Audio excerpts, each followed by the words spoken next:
Hello. I can hear you loud and clear.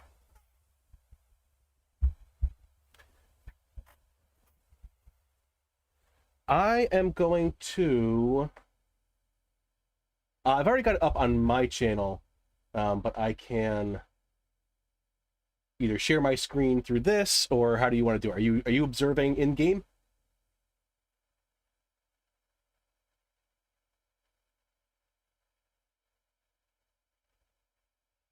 Oh, okay, gotcha.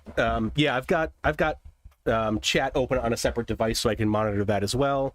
And then, yeah, I just got everything muted for right now. You're sounding pretty good, so I don't think we really have to mess with levels. I just have to change Siontific. Here we go. All right, that's in OBS. It's your YouTube channel, I assume. I see it. Yes, yeah. Yes. I posted it in general.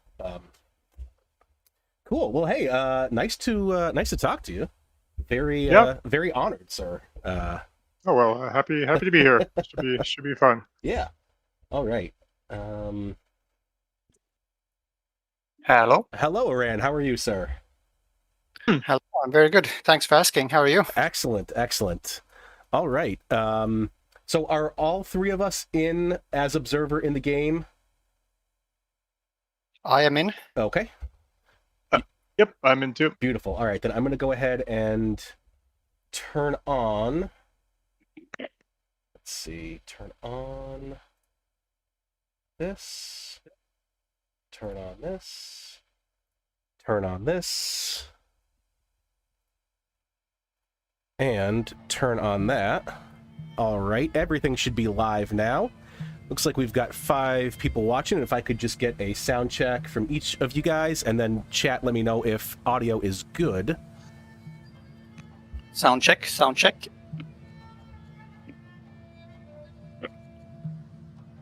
I'm going to turn down effects and old world slightly. Sound is good. Boldest, thank you so much. All right. Well, hello, everyone, and welcome to Sion versus Marauder, Part 2. I am Jams. I am here today with the one and only Soren Johnson and Aran, and we are going to see what happens in this part of Sion versus Marauder Part 2. Marauder is actually the guy that kicked me out of the tournament, which is interesting. So that's, you know, there's definitely no hard feelings there, but, you know, I wouldn't mind if the guy who got me out got out himself, but we'll see what happens. How did that game go? What was this short story? The short story is he used the Carthage meta, basically the same thing that he's doing now. Although, you know, I'm a much lower caliber player than Siontific is. So I was playing as Egypt. I went for a 4-law rush. I was actually holding my own quite a while there. And then it just became obvious that he was overrunning me with his tribals, and there was no point in really continuing anymore. So I just called it. Yep. So yep. Well, we've obviously seen a lot of Carthage in this tournament. Yeah. And certainly the high level lesson, although this is different from what we saw with Fluffy yesterday, is that Carthage kind of needs to win early. Yeah. So anyway, needless to say, Marauder has got his work cut out for him. He does, right. Yeah. I wasn't able to watch the entire match, first part of the match, all the way through, but I did go through and watch most of it. Very interested in Sion's forward settles here, and yeah, Marauder's got his work cut out for him. So let's see. The really thing I'm interested about this match is this is the one that had the Tribal Alliance. That's still active, I assume. Yep. And something we haven't seen a whole lot in the tournament. And so Marauder went it's only really, well, let's see. It's only actually he still doesn't see that city. No, he does not. Marauder he sees one tile of the middle city, but not the one that was, you know, founded, you know, in the same latitude as Carthage, right. Which is pretty amazing. So basically, Marauder allowed Siontific to, you know, spread out through the south, left that, I guess, unchallenged, which, you know, maybe there wasn't much you could do once the Tribal Alliance was up. But anyway, it's interesting use of Tribal Alliance that we haven't seen a lot of the tournament, and, you know, he's obviously making good use of it. And now, you know, Marauder is basically bottled up. Yeah. Definitely. And you had mentioned last episode that Sion did not yet have axes or spears. Now he's got the option for both. He went with administration. Let's see what do we got here. Yeah, and I guess you can add that there was a battle for the middle for that kind of strange little mountain fortress. Yeah, it's the Vest now. Marauder did win that battle, but I guess you could call it sort of a Pyrrhic victory. Because absolutely. you're not necessarily getting a whole lot out of that city. I mean, it's a solid city, but it's certainly not as valuable as the entire southern half of the continent. So, yeah, and like you mentioned, I mean, Marauder is quite bottled in. We've got Carthage at 7, Persia at 10, and I believe that Persia does even have the opportunity to expand to quite a few more sites if he so chooses. Not sure if he's going to do that or not. Don't necessarily know if he needs to, but looks like we've got a little bit of a fight going over here in Ospadana. There's some combat in Ospadana right now. He just moved his warrior out of the city, which is interesting. Wonder if that was maybe a misclick. Oh no, sorry, my eyes are bad. Moved it into the city. Oh right, okay, yeah. Yeah, and added a general, and I mean this was a pretty aggressive found here. Absolutely. That was the dramatic moment at the end of last stream. Certainly, Marauder is kind of probably kicking himself for allowing the city site, which is one of his essentially core city sites. Absolutely. I think it may be the closest one to Carthage, or second closest to go to the other side, and it was a straight found. Pretty nuts. Yeah, I wonder. I mean, and it could be a real battle here. I mean, this is. I think what we were talking through is even if he loses the city, no big deal. This shouldn't have been Scientific City anyway. So if he forces a Marauder to spend 10 turns trying to capture the city, no big loss for Scientific. He's got plenty of units. He can further make life continually difficult for Marauder. Absolutely. We also see that Byrim now in the central lake. Indeed. Finally. Ahoy there, Sion. Ahoy there. Yeah, I was pushing for the Byrim basically the entire previous cast. Yeah, I remember. Yeah, as you had mentioned, I think you said the first person to get 2 boats in that water basically just owns it. Yeah, exactly. And right now it's not necessarily clear a specific way these can be used. I mean, he could definitely pressure the Vest very easily now that he's got those Byrems. Not clear if he'll do that, but for sure, long term, it's going to be very valuable to own that sea. The other wrinkle we should also remind people of is that although Persia is the one with the tribal alliance, he does have to be careful because Carthage can buy those units. Is that true? Wait, maybe I'll make sure I'm actually correct in that. Can you buy? Yeah, I think that was a factor last game, and it's not only the tribal alliance. We also have an organized invasion from the Scythians. Yes. Oh, right. Yes, that's interesting. Yeah, they're on their way. They sure are. They were going back and forth a little bit because I don't think Marauder knew this, but there's only 2 tiles in the Zagros Mountains, and he had units on them, and that essentially caused the pathing to make the raided units go the other way around the sea. So they've been kind of kited a little bit here, just kind of going back and forth for a bit. That worked out well for Marauder, but I doubt that was his intention. All right, so they are going back to turn timer now. Looks like. And what is Carthage going to be up to? We've got politics studies, see the world, and Silver Jubilee as events.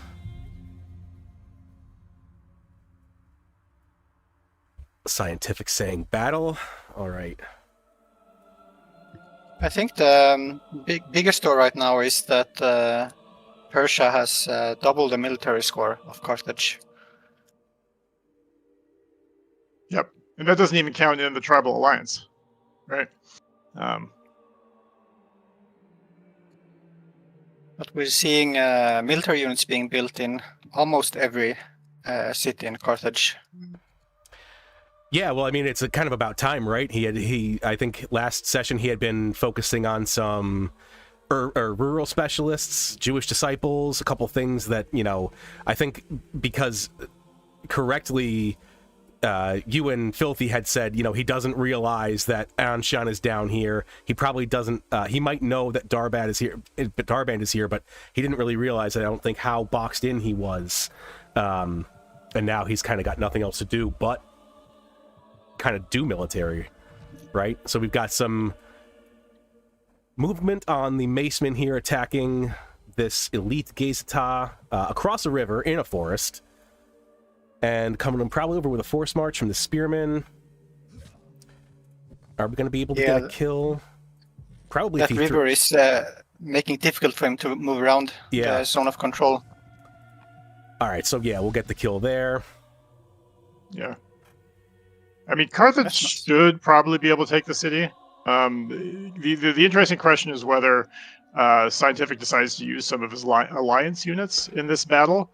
He could, but he's probably gun shy because he's afraid that Carthage might just hire them. Right. Yeah, and I mean, like you said, it's kind of like make Marauder waste the time, waste the orders, waste everything, taking this city that it really doesn't matter to Sion too much if he takes anyway. Yep. And he may not realize it, but those hiring the alliance units is not really an option for Marauder because it looks like it's about 1,500 gold for each one. So I mean, yeah, you're right. He could sell. He has a decent stone and iron. Everything else is a little dicey for him right now. He has quite a little bit of wood too. So yeah, he could go ahead and do that. What's he going to get? One or two of them, maybe. It's not really going to do a whole heck of a lot. Yeah. What's the settler situation? Because that's the thing. I kind of had wanted Siontific to be even more aggressive and kind of drop down these, because there's 4 Thracian sites that he could settle. His economy is not as strong, which makes sense for being so overstretched. These forward cities are maintenance sinks. Yeah. They're all losing significant amounts of money. So Siontific does have one settler that's down by this Thracian camp by... Yeah. Kermalashah. Kermalashah is also building a settler. So he is at least looking at 2 more settles at the moment. Yeah. Which I'm assuming are just going to be Thracian settles. Sure. Yeah, I'd like to see him just go and do it again. Go settle the most forward Thracian base he can. Yeah. The one that's in between his 3 cities. Right here, yeah, probably. Yeah. Just make things even more difficult for Marauder. Yeah, because, right, I mean, at this point, that's all he really has to do, right? He just has to keep Marauder kind of on the back foot, and he can tech himself up or whatever else he wants to do. Marauder's got to get all these units out, and then he's got to move them down to even do anything against these cities. So, yeah, it's interesting. I think he's on the right path, though, now, going for a composite bow. They're about even in science rate. So if you can keep that up and build an army, you could make a good showing of this. Yeah, they are pretty even now. 59 at Carthage, science to 61 at Persia. So yeah, they have evened out quite a bit there.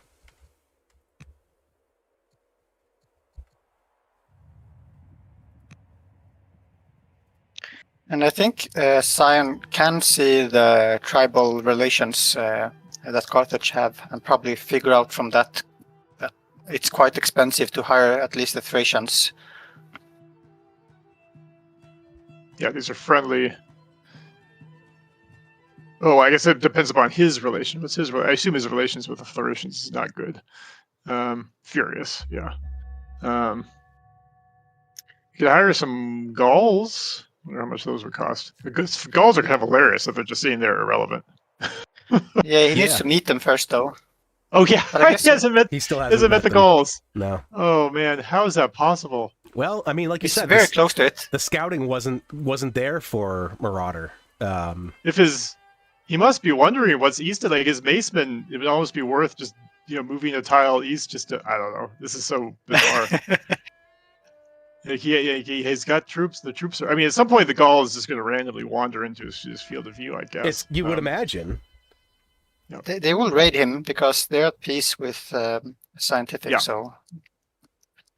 Yep. And I think when they are at peace, they can't raid that player, right? Yes, that's right. So they just won't. Right. So right now they can only raid. Yeah, Fluffy. Sion having good relations with all the tribes absolutely helping him out a lot there. He doesn't have to worry about any of that, and they're presumably all going to be after Marauder. So, yep. I love that Scientific's building a road to Espadana.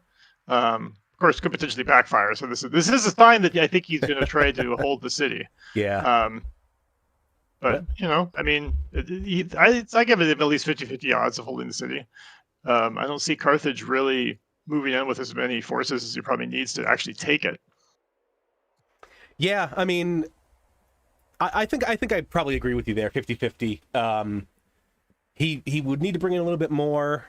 It would be nice if he had some decent range. He's only got one slinger, but he is working on.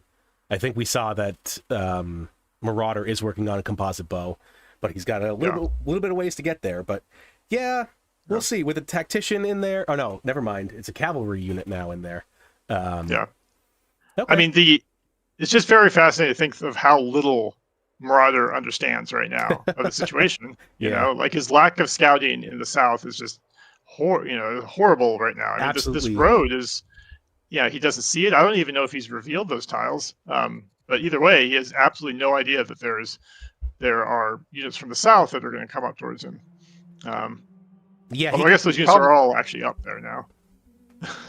Yeah, strangely, as soon as he meets the Gauls, I think all the 3 camps will start to raid him.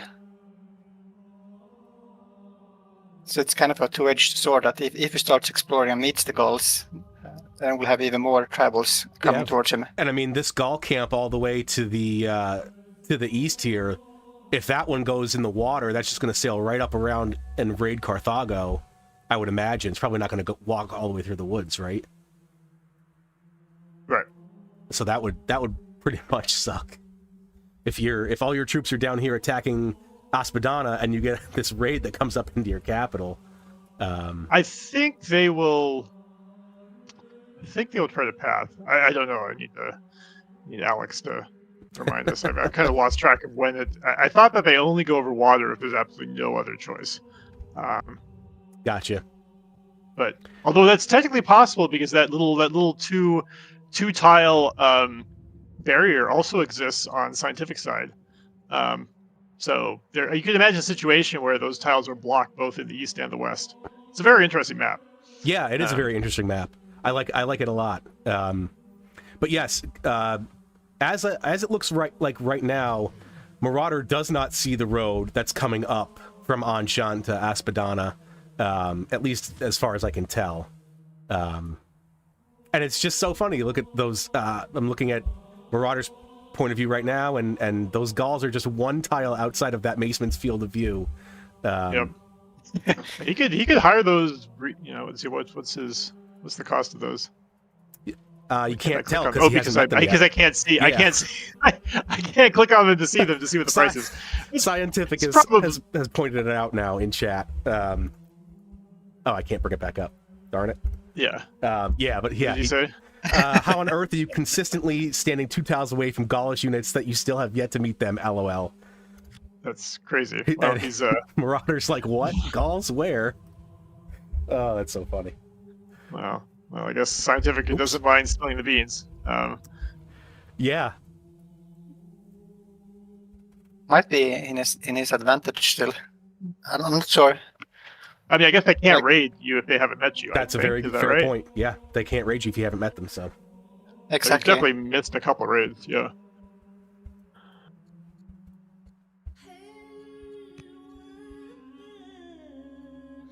I'm gonna go ahead and let's see. So he's Carthage has another settler out.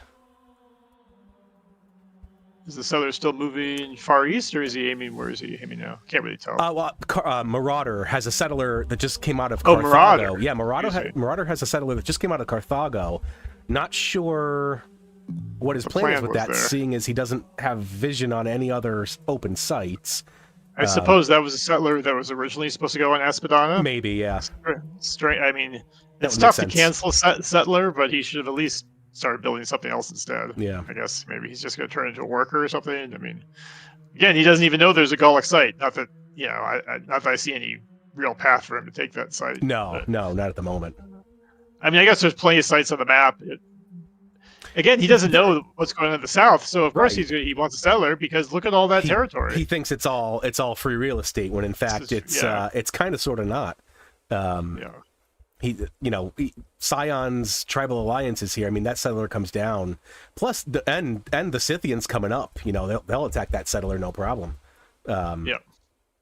So, yikes. Would it be nice to see a stronghold in Carthago to send some elephants? Oh, yeah. I didn't put up. Oh, for sure. That's right. Yeah, he doesn't even have a garrison down. That was a comment on the very last. Yeah, he's got 4 laws, so 4 laws and an elephant. Yep, he sure does. He's kind of it's kind of we're begging for a stronghold. But that would make a difference here against these slightly weak tribal units that Persia has. Yeah, I made a very similar mistake in my first match of the tournament, where actually very, very similar. I was as a judge, and I did a 4-law rush, and then I went and I was hard building my stronghold, and No Legs was commenting that one, and then he gave me quite the tongue lashing over that one. Yeah. I just don't see the type of urgency I would expect from Marauder at this point to get troops down to Espadana. I mean, if you can't take Espadana back, I mean, this game. This game is realistically this game is probably already over. But I mean, he is moving some axemen in that direction. Okay, he finally hurried an axeman to Carthage. That's what I wanted to see a couple turns ago, probably before we started here. Yeah, because he potentially could have taken that city, but he needed to really actually focus on it. Of course, I don't know. Maybe he didn't have enough civics. I'm not sure, but yeah, I mean, and he is burning a lot of his orders on troop movements and stuff like that. It looks like he's roading out from Leptis to Thefest, where he's got this worker of the correct family in Carthago sitting there doing nothing when he could be, putting down a garrison. A lot of this, I have to imagine, although at this stage in the tournament and with Marauder having gone through so far, I would imagine that nerves probably isn't as much of a factor. He's met the Gauls. He finally has met the Gauls. Yes. Oh my gosh! And they immediately raided. You see that? Wow. Yeah. Well, yeah. Minus 126 opinion. So. Oh man, that's rough. Because the Gauls are Zoroastrian. Yeah. Okay. Yeah. Super interesting. You can hire the Gaul next to him for 1,100, which, hey, he probably should. I mean, it's a little chance of winning this game, but you might as well give it a shot. And the Raiders are coming close. Oh, you can hire that Nomad Skirmisher for only 748. It's probably worth it, the one that's headed directly for his capital. Oh, yeah. Definitely. I mean, he's got money. That's the one thing he has right now. He does have money, and he money. has liquid. Well, not liquid, but he has hard capital in his resources as well. So he definitely could do it. I mean, this is again the sign of he's understands the danger he's in. So he should hire every unit he possibly can right now. And speaking of that road, it is pretty ironic to think how Siontific has built a road towards Espadana, but Marauder has not. Right. He doesn't have exploration. But he should be building a road from Leptis Magna, southeast towards Espadana to help him get troops into that city. I don't know if it really was on the table for him to take the city, but he hasn't made action. Every turn that passes by means it's less likely. Right, it's less and less likely. Absolutely. He could maybe either build a boat in Carthago and send in reinforcements that way instead, or possibly just fall back, hold that mountain pass, and contest inland sea, and does- maybe that would be a more order efficient way of doing battle. Yeah, he does have a Byreme. He could rush next turn in Meleth. So, I mean, I think that's a good idea, but but actually there aren't really even that many units to move down, via the coast anyway.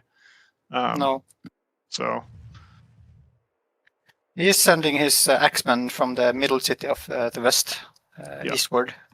yes, so I like that. Should have started earlier, but that's good. Yeah, let's see if he buys some units on his turn. He really should. I mean, he should be able to afford to buy, the Nomad Skirmisher and the Gaesta Sada, and beyond that. Once he buys that that Gallic unit, that'll give him visibility to buy the other Gallic unit that's next to it, the Javelin. Yeah, and the Gesates has that Ranger promotion, so that's really strong in this terrain.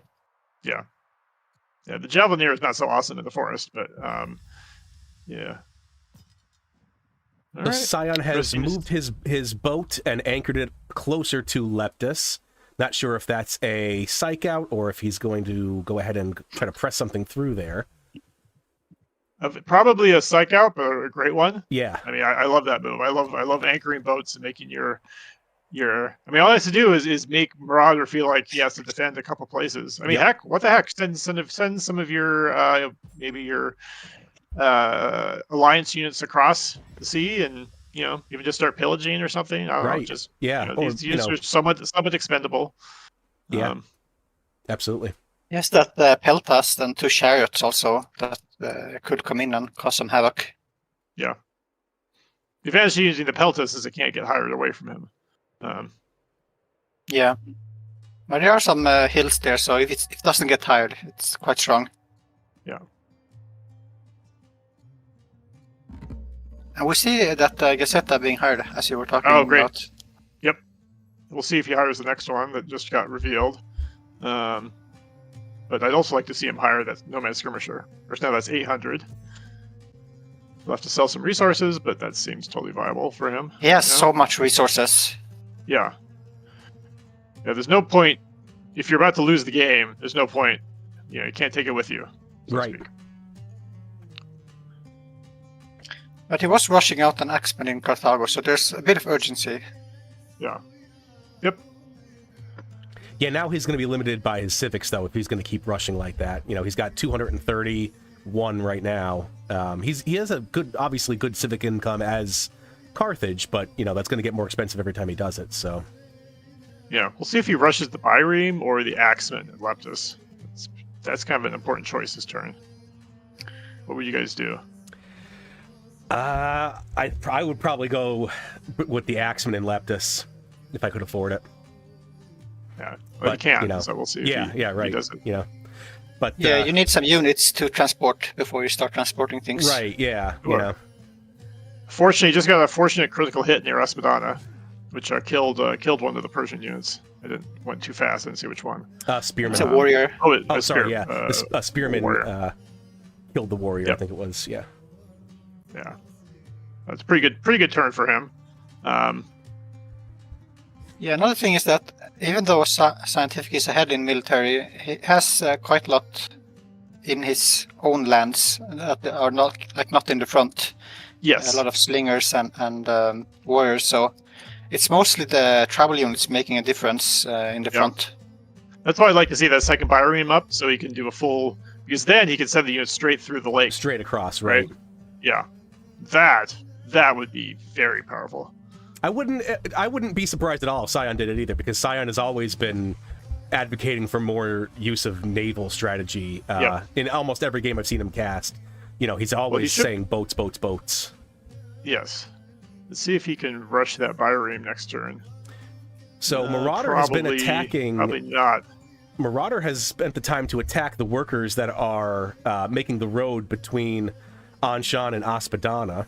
Hasn't killed any, but he has taken the time to go ahead and attack them. He did buy the... I don't know if it was mentioned. He did buy the elite, or the Nomad Skirmisher from the Scythians that was closest to his territory. So that is good to see. Yeah, Wonder normally I if it don't will survive. advocate. I normally don't advocate attacking cities before units, but I think it'd be in this case it'd be better to attack Espadana rather than the workers. But I guess we'll see. Okay, the X-Men are coming. They All are right, indeed. things are. We'll see if this is all too late, but That's potentially. Besieger X-Men as well. It's doing 4 damage to the city. All right, so he's finally all in Espadana. So now it'll be interesting to see if Scientific tries to sneak some units in behind pressure Thevest. I'd like to see that just to see how Marauder responds to that. Oh yeah, absolutely. He's definitely got them. He's got warriors and slingers on his back line around Pterodon. They could easily be brought up if he gets that second Byreme. Yep. Put them right on the doorstep of Thevest. Yeah. He's not even building a unit in Thevest, so it's completely empty right now. There's no agent there, is there? No. In Thevest, you mean? No. Yeah. No. Nope. At least, I don't Does believe he so, at have? least. I don't. Okay, he does have a spy master. Boy, that'd be a great spot to put an agent though. He does. Yeah, Sion does have spy master. I'm not seeing an agent there. I don't know if I'm seeing any agents. He had one. I think it might have died. Ah, Maybe you can't see it if it's Marauder's turn. I just switched back over to Sion. You can alt left click on the nations tab to go back and forth. There is one in Carthago. Oh yes, that's he does right. have one in Carthago. There we go. So he's a scout there that he could theoretically send over to Thevest and add an agent. But I mean, all he needs to do is start moving units there. He'll see soon enough that there's nobody there. Oh, interesting. So it looks like Marauder is not going to finish the officer and has switched over to an axe in Thevest. That's a good move. It's producing 23 training, so it's a solid, it's I guess the right move just to at least get something there. Yep. One interesting thing is Scientific just finished camel supply in Comis, so maybe we'll see some camel archers coming out soon. Yes, camel meta. Oh, here he goes. The chariot is in. Did he get a route? Oh, he's going so fast. Can't even process this. Looks like Yeah, he he killed routed an Axeman. He did kill the Axeman? Okay. Wow. Okay, he's really going for it. All right. There well, we go. I mean, I love it. This is actually a fairly significant force. There's a Pelton cavalry and 2 chariots. Man, that's a lot of route potential. You need a little more support units usually, but for at any rate, those Axemen, that one Axeman is going to have to stay in place now. Yep, and he's bringing up some tribals to do some pillaging. Excellent, excellent. Mm-hmm.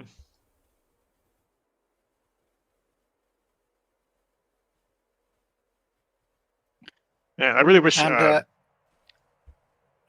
Marauder had bought some of those Scythian units last turn. He did buy one, but he could have Did he bought buy more one? probably. Yes, he bought one. Yeah, Where it was died. it? Oh, it died. Okay. All right. Well, did it get just killed by the elite skirmisher or someone else? Yeah, and Scythians. The Scythians attacked. The- Okay. I mean, that's the Yeah, rub. the Yeah, cavalry and you almost need to buy all 3 of them to be effective. Just to have it be make safe. to make it worthwhile. So I guess maybe he didn't. Probably was afraid to burn all of his resources, but I think that was the wrong move. He should have gone even further. He would have needed roughly 3,300 to buy all 3 probably. But now's the time. I mean, if he had those 3 Scythians, I could see Espadana falling. Oh well. he might buy them next turn. Yeah. Well, it's just too bad because he would have kept the unit that he bought. Yeah, exactly. It's the mistake. We also see a war elephant coming out from Parsa next turn. Yep. Yeah, Right, he did rush. He did rush an axe Leptus, which at this point it's not like this is, this is just the stuff you got to do when you're under this much pressure. Oh, absolutely. Yeah. Maybe What? well, he's got a Jewish disciple who almost built a Carthage. I mean, He could hard kill to- a chariot if he moves back with that axeman in the mountain pass.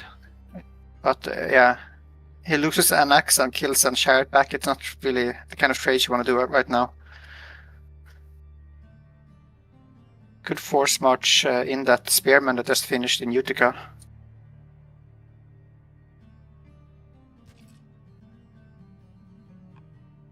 I feel like he needs to focus on taking Espadana and just figure he'll still be able to hold Leptis. I mean, it's a bad situation, but I'm not sure really what else he can do right now. He has a lot of units there, so he should be able to take it now that the other units moved out. Why is he? I don't know why he's attacking the Why is workers he- instead of the city, yeah. Buy the Scythians, attack the city. I mean, kill the one unit, kill the one actual military unit. I mean, he should. I guess he just hasn't got to it yet. But Alright, looks like he's setting up to attack the city now. Oh, no, Oh, he really is. He killed the worker. He really is worried about those workers. Yeah. I don't understand. Maybe he's scared of the fog, like he doesn't know if there's more units coming. And there was this one elite Peltas that retreated to heal. Sure. But at this rate, I mean, I guess he'll be able to kill that one actual military unit, but, it's not even attacking Espadana this turn. He'll be fully healed. I guess his spear will attack it. If he doesn't move that axe, I guess no. Sion already attacked. Never mind. But he could potentially lose that axe that's up in Espadana. He doesn't do something with it, or kill that Gezita, which He's finally attacking there we military go. units. There we go. Yeah. All right. But he wouldn't- So he use the wouldn't- besieger. Yeah. And at least use the besieger to hit the city. And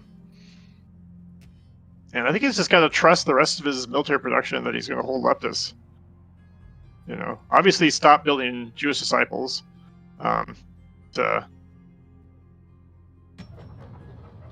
Yeah, and send down that spearman. Maybe force march it. Yep. Oh yeah, yeah. No, that's a very good call.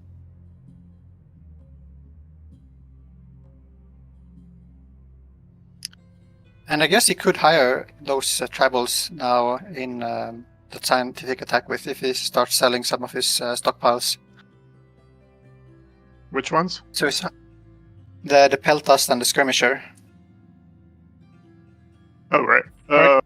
Well, you can't hire them if they're owned by. Those are owned by Persia. Oh, right. It's only the Alliance ones that he can hire. So he bought one more Scythian, but I wish he would buy the last one. It's only 1,100. Yeah, and he's easily got it if he sells. So much stone. He just needs to sell maybe 400 stone. He's making 100 a turn. Carthage says misclick. Yeah, I'm not sure Wonder what what- he's wonder referring to. I wonder what that was. Yeah. I can't really see what. Well, we It can't could blame be. it on the. Well, I see 2 rebels just appeared in Utica. Maybe it involves an event. Oh, yeah, Uh, that could be it. I didn't he had see those an in there event. before. That's Yeah. pretty bad. That is not what he needs. He could have taken a legitimacy hit. I think it was like -3 legitimacy.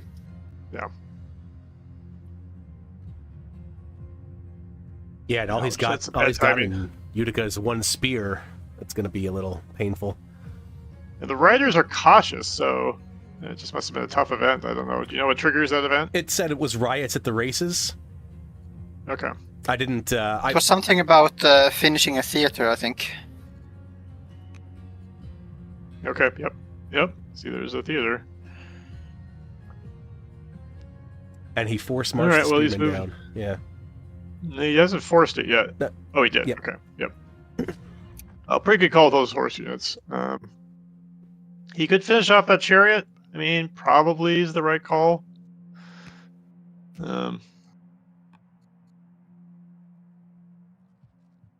Yep, looks like he's going for it.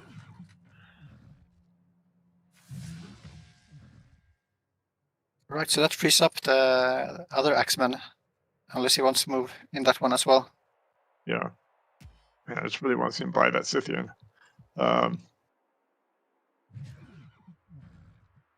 All right, he has a Oh. front line there, defensive he line. so he moved his axe backwards. Yeah, I guess I can see the rationale. He kind of feels like he controls Espadon at this point, which maybe that's true, I guess. He doesn't know about the raiders that are coming from the Gauls yet, which are about to complicate things. Oh no, he didn't attack with the Besieger. Oh man. Ooh, weird. Okay.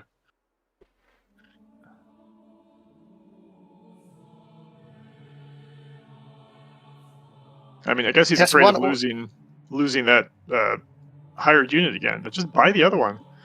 Yeah, he has one Aye. order left.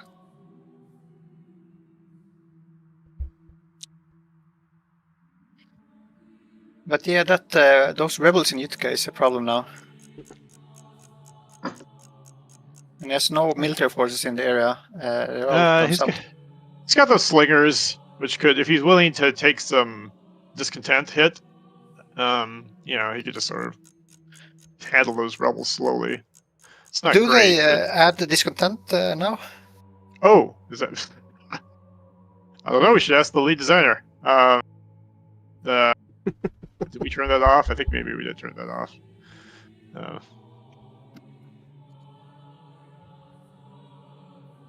Yeah, I think I didn't see. Oh, what we did is that we changed the behavior so they're more likely to pillage. So we got rid of the discontent, but now they're willing to pillage, which I think is like a more natural. It's one less rule for the players to keep track of, and also it seems expected that they're going to pillage. That also makes kind of just the general flow of the game a little more interesting, because then there's more times you might need to repair improvements. So Right at see one mine pillaged. Yep. Right at the turn roll over there, I noticed that there was an event that popped up for Carthage, Anarchy in Utica. The only option that he has right now is to take another rebel in Utica, but I'm sure by the time it rolls back over, he'll be able to sell and he can pay some gold to maybe get rid of that. But there is the possibility of another rebel up there for him, which is that's like salt in the wound. That's so rough. Is that chained to the other? Oh, it's just because it's because the city was attacked. Wow. Yeah. That's rough. Sometimes you get nice events when the city is attacked, but of course the reason why you got this one is because it has a 5 discontent level. Yep. We originally envisioned, I think, a lot more events that were tied to discontent level, so this is actually probably one of the earliest Old World events. I think over time we didn't really think that was particularly interesting, but a lot of these events from the very early days of the game are still lurking around. One interesting choice now for Siontific is what kind of archetype the heir will be, either a judge or a zealot. For Siontific? Yeah. I'd be tempted to go zealot. I mean, with all the movement he's going to need to do. Not to mention, unless his specific production is not fantastic, but He could also go for judge with all those culture levels that he has in his cities, and he hasn't really built any urban buildings. So if he would go for drama, go for citizenship, architecture, he could make a lot of use of that upgrade. Aggressive movement of units by Sion toward the west. He's got his Stompy Boy and his Maceman that he just put a general on. Not sure if he's going for the west or if he's going right back into Leptis with that. I would imagine probably Leptis, but, we'll see.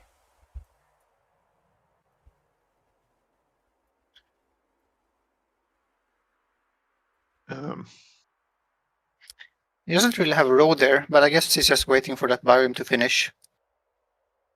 Yeah, he's still going to need roads, though. So it seems like he might as well start pre-building them. I'm sure Sion right now could really use some more civics. If he got some sort of civics boost from an event, that would be huge for him right now. He's built so many military cities. He only has 3 statesmen out of his 10 cities. Wow, does Sion have a lot of workers? Yeah, it's like 18 against Marauders 10. Yeah. And at some point, if you're not going to be able to use your workers, you kind of made a mistake somewhere. But anyway. I feel like sometimes they're nice to handle the different ebbs and flows in the game. Like now they're battling so much, but sometimes it quiets down, and then you have those workers ready to go. Oh yeah, yeah. I mean that's true, and it's also a sign that he wasn't worried about losing those workers building the road. Interesting. It looks like his settler has been sort of standing in place for I guess a couple turns. It has. Yeah, he must be really tight on orders, because I would almost make that priority 1, whatever going on with combat. Like again, like he's probably going to lose Espadana now, so better than throwing more units in there is to move that settler forward. I mean, I would rather make sure I move that settler forward rather than attack Leptis. But I don't know. Yeah, it looks like he's not really going to take Leptis, not right now. No. I think it's definitely just a diversion. It looks like Carthage did buy the second. Oh, he did. Scythian. Good. Yeah, and he's making some use of it. He's still moving this axeman away from the city, his besieger axeman with a zealot general on it. But he is making some attempts on Espadana. We do have a Gallic unit in the water raiding probably up to Carthago. Yeah, but he might be able to take it now. Yeah, he is making a sincere effort to actually take it. So, of course, Marauder still doesn't know there's a city south of him. Mm-hmm. But for the moment, that knowledge is not really the lack of knowledge is not really hurting him, because there's not actually that many units down there. So I guess it's okay. But he's so close. Next turn. I mean, he must be wondering why in the world is there a road? I mean, you'd think he'd be very curious about where this road is coming from. I mean, if I saw a road at this point in the game, I just would be like completely disoriented. I can't even see that raider. Boy, those forests are just causing havoc for visibility.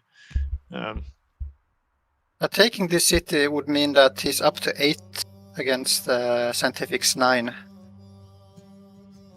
So it could come back a bit development-wise. Feels like he's stabilizing a bit. Yeah. And looking at the military score, yeah, we have Siontific going down and Carthage going up. So it's only about 25% more now for Siontific. Yeah. Yeah, he's done a decent job. Maybe she should have let that worker finish the road instead of killing it. But he's probably going to take Espadana. I suppose he's going to hold Leptis. So, I guess we'll see. I mean, again, the Siontific's move is pretty unusual, right? Like, it looks very powerful to have a city way out, on your enemy's borders like that. But it's pretty hard to manage. It's pretty hard to reinforce. And if he was facing anyone but Carthage, he probably could make better use of his tribal units.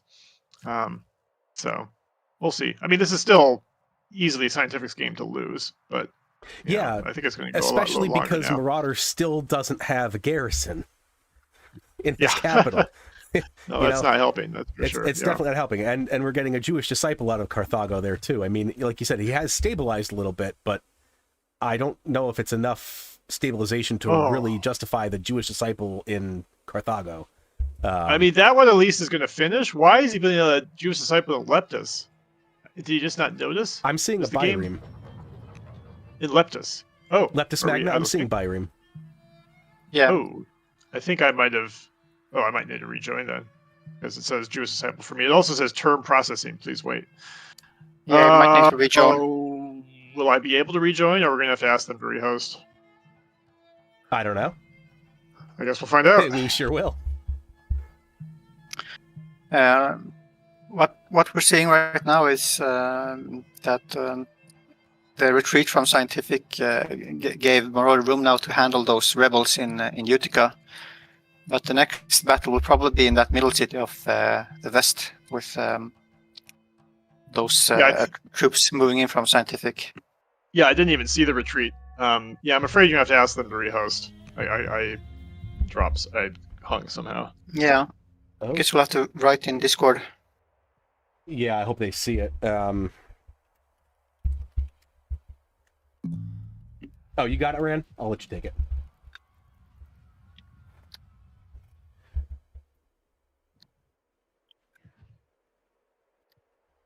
Well, anyway, let's see what Sion is up to in the meantime. Sure, I guess that diversion was not as successful as we thought. Although I'm not sure Scientific could have got enough units to his Espadana anyway. Oh, is it taking Leptis Magna now? It's down to 4 HP. Oh, wait, what? Something His units happened. retreated. Something happened there that I missed. I think he did used his agent. Oh, to, did he? Oh, treachery. wow.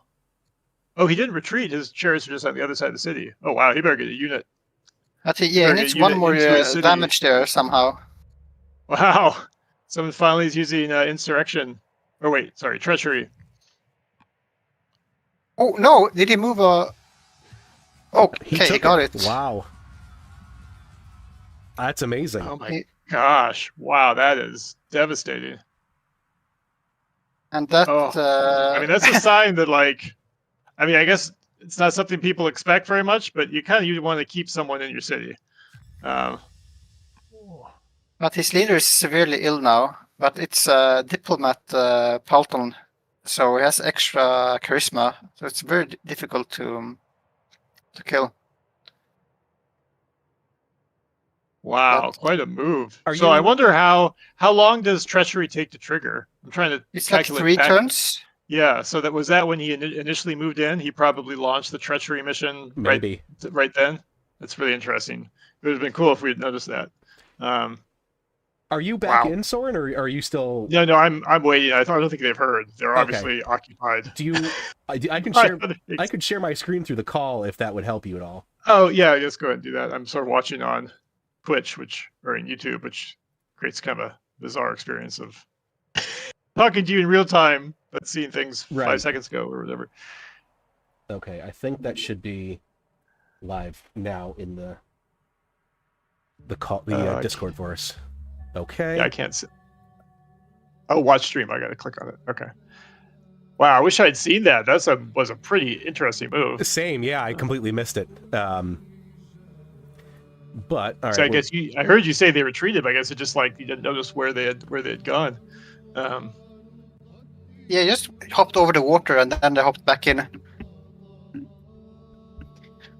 But Well, yeah, that that would be... The Bari made a huge difference then.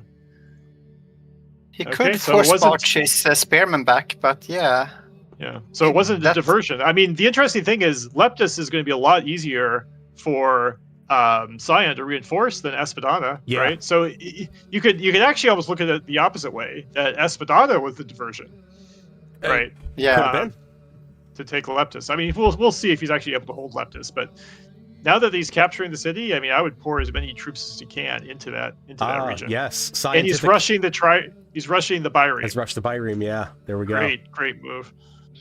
He could force march his other spearmen from Espadana back to Leptis. But yeah, this is expensive order-wise.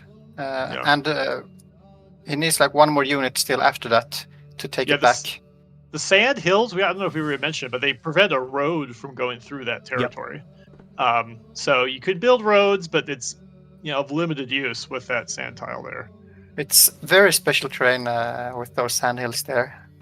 Yeah. I guess he could have built a wonder there if he had that time. I suppose. Oh man, that would be. I mean, the foresight to think that like you might need the road on that tile because someone's going to found behind you, so that you build a wonder there. That would be very impressive.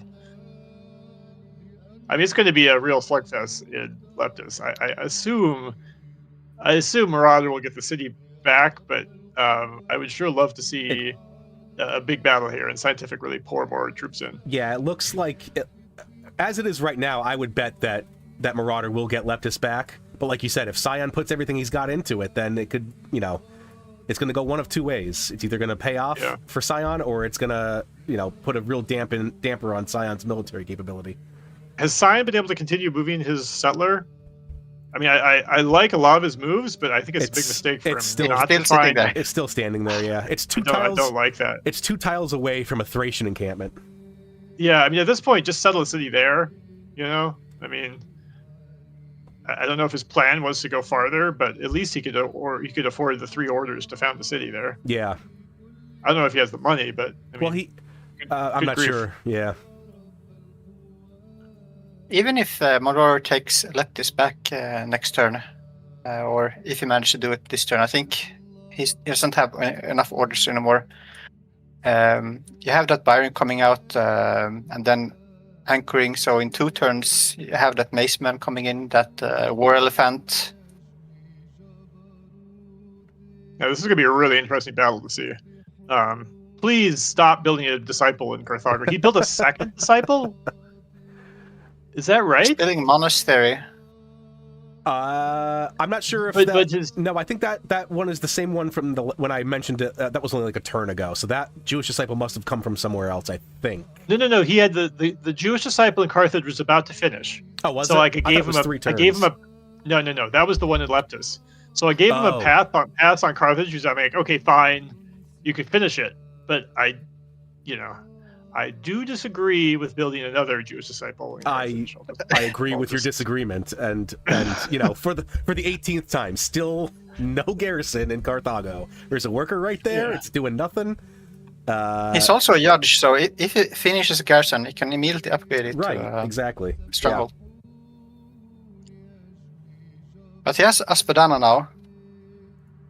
Sion has come back into Discord and said he'll rehost in 1 second. Once it comes back to his turn, do you want me to tell him yeah or no?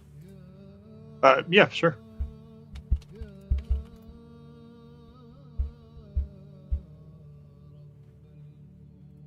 All right. Yeah, I'm totally confused by that Jewish disciple. I mean, I guess it's just a time pressure. I assume they were queued up. I can't. So strangely queued up multiple Jewish disciples, but because clearly at this point, Marauder must be concerned. Although it's pretty fascinating, you don't get to see these situations often where one side is capturing one city while another side is capturing the other city. Yeah. This is a very special game. Yes, it is a very special game. We're seeing all sorts of firsts. This will throw off a lot of tournament stats, I have a feeling.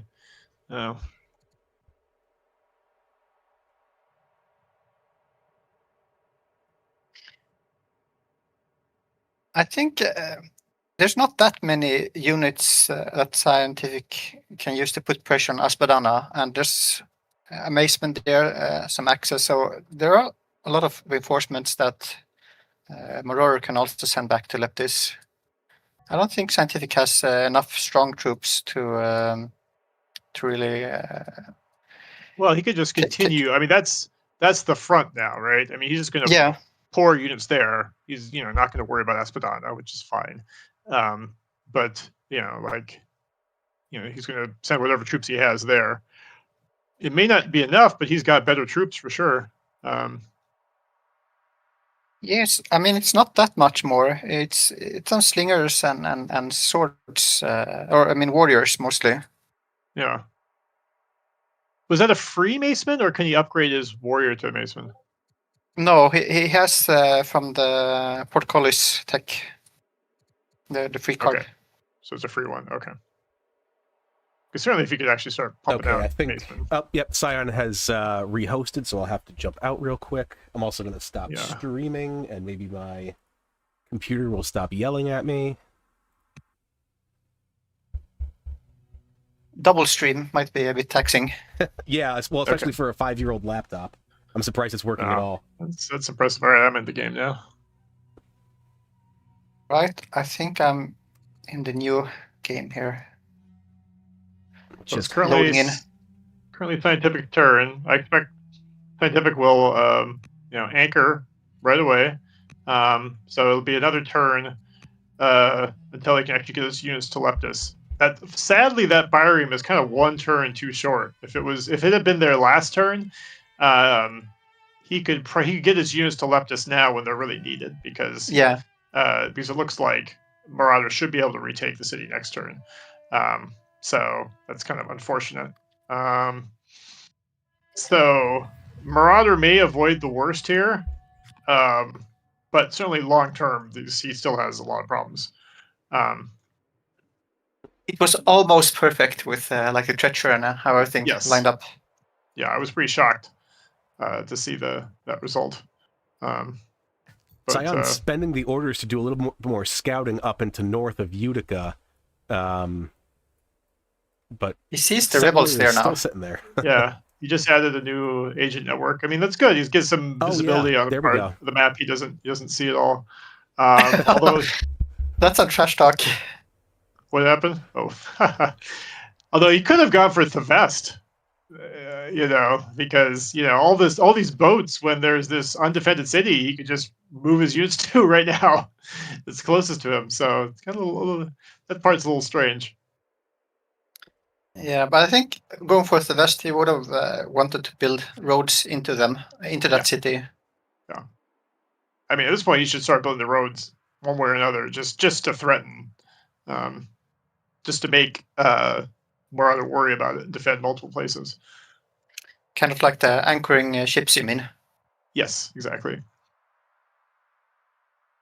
I know those Gallic raiders are getting close to Carthage also. Yep. So Marauder has multiple problems. I mean, Siontific is playing aggressively, so that should help him a little bit. But at any rate, obviously, if he could have gotten that elephant to Leptis this turn, that would have made a huge difference. And I wonder, he could probably still do some damage. Does he have enough to kill an Axeman? Or is it maybe he wants to try and kill something else? Wondering if maybe he wants to retreat with his Polton. By the way, check out Marauder's visibility south of Aspidata. It's pretty hilarious that militia has moved outside of the territory, but he still can't see like the 3 units right in the fog. Yeah. Below there. Still doesn't know that the city is there. Isn't that crazy? That's brutal. It's rough moving in those forests. Yeah. I mean, he's getting curious. He's like, okay, something's going on here. And I guess you can't even see the border, right? Yeah, and Sean is developing next turn. Yeah, he can't see the border, and Sean will be developing next turn. So if he's able to stock up some civics, he could actually start cranking out some units down there. He does have all these tribals here that he could move over if he really wanted to as well. Oh, for sure. Like you said earlier, or in the last one, you get those tribals close enough, and their autopilot kicks in, and then you just let them wreak some havoc. Yeah. So we see Siontific using a lot of orders now. What is he using them on?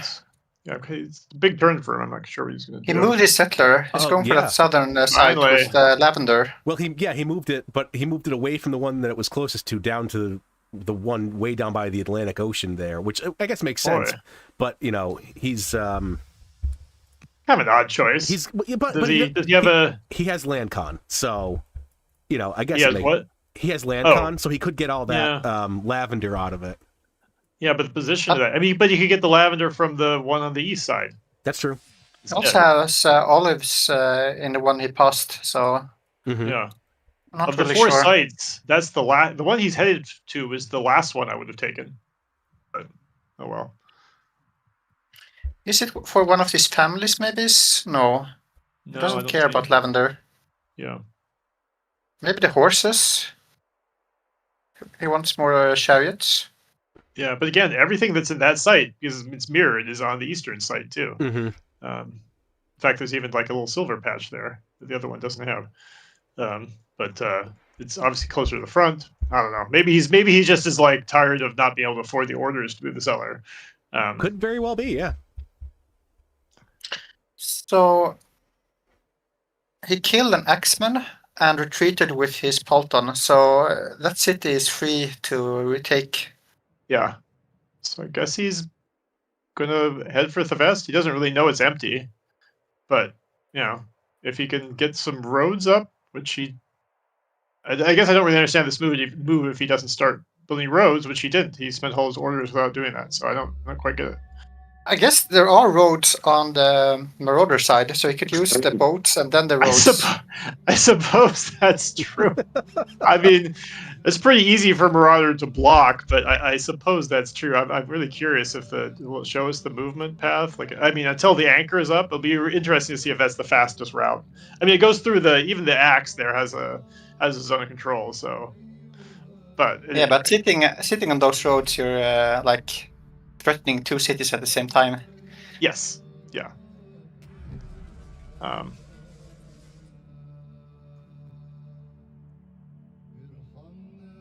mean, he could just back to Marauder. He could have just been doing a opportunistic kill there, I guess. And like ultimately he's going to keep sending more units in. Anyway, go ahead.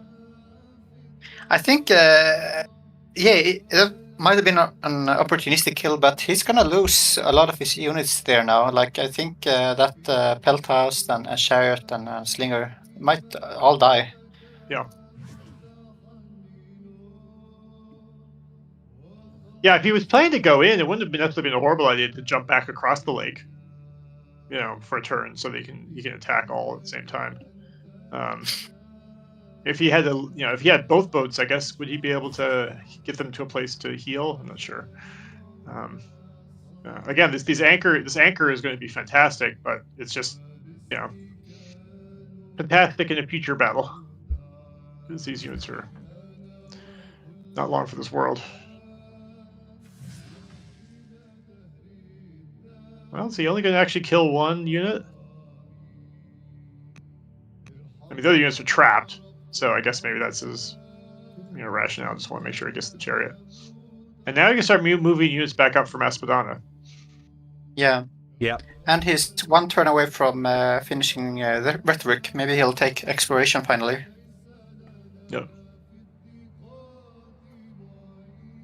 I mean, we said from the start of this session that it was looking quite rough for Marauder, but I mean, so far he's taken Espadana. Maybe this hit on Leptis was might do a lot of damage, but I think it's still quite an even game in many ways.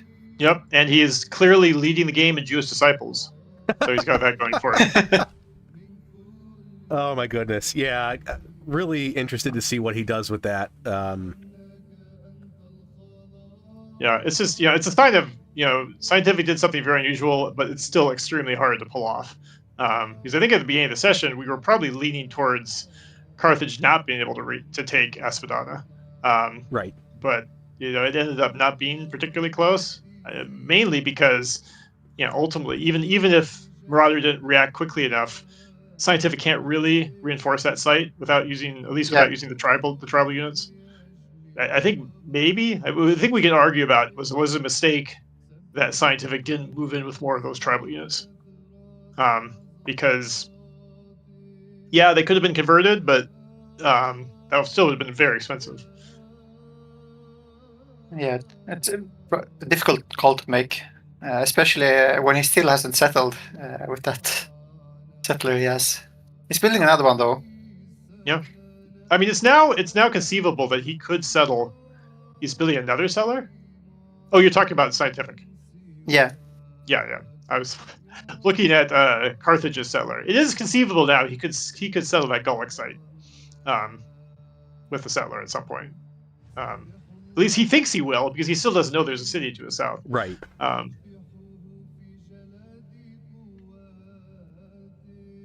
right. Well, Siontific certainly is moving troops forward. I don't understand the lack of road, though. It still puzzles me.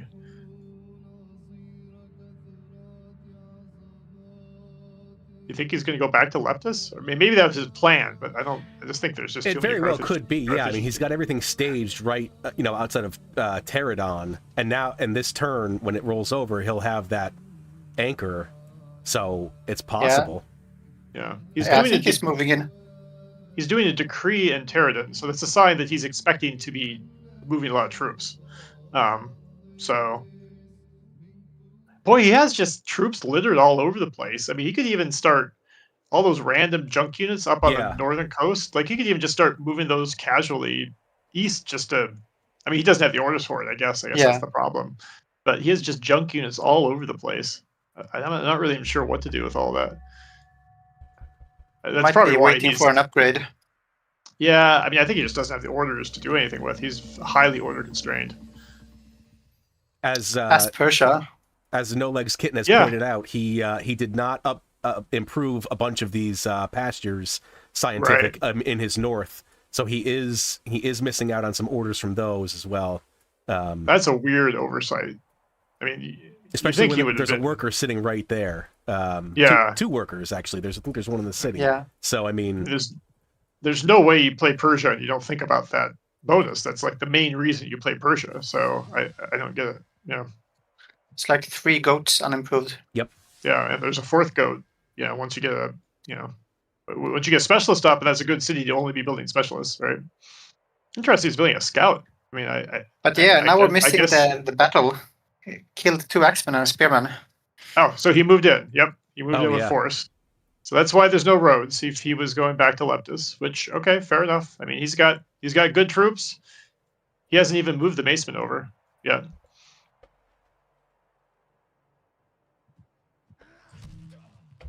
When did that worker go over there?